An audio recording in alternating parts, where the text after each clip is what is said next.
work our way down. Adding on a section here at a time as we get down there.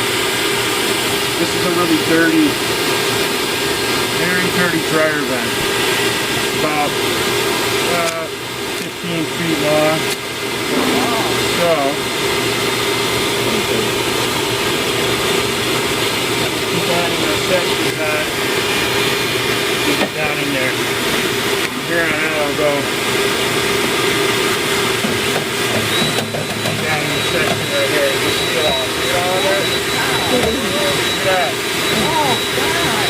So what we're going to do, now we're going to add another section here.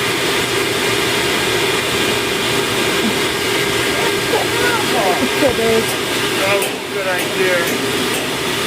Tape it.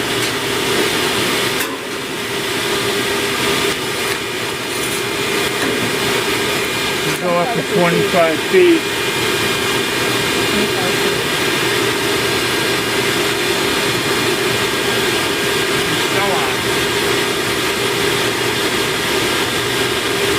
Okay, we're inside here now. This is the run that we did. It's probably 20 feet, and now we clean this all the way down to here.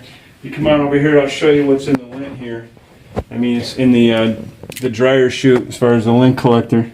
You can see all the lint. It's lined that wall right there. It really likes to line the inside of this here as well. That's where it collects, and as it builds up, the actual tube gets smaller from it lining the inside of it. So now we're going to clean this chute here, the lint collector, and we're going to take a look back here just to be sure that we got it all, because there could be settlement down in this the tube, the elbow down the bottom there. So here we go.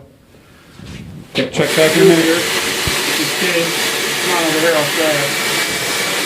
We got everything down there. I'm going to go down inside of there with another tool I have and put me right down in there. And we'll be all set. Back in business. Your clothes will dry quicker because you won't have the constriction on the tube, meaning the air will exit faster, so your clothes are going to dry quicker. You're going to save on energy, and you're not going to have a potential fire hazard in your house. Thanks for watching. Have a great day.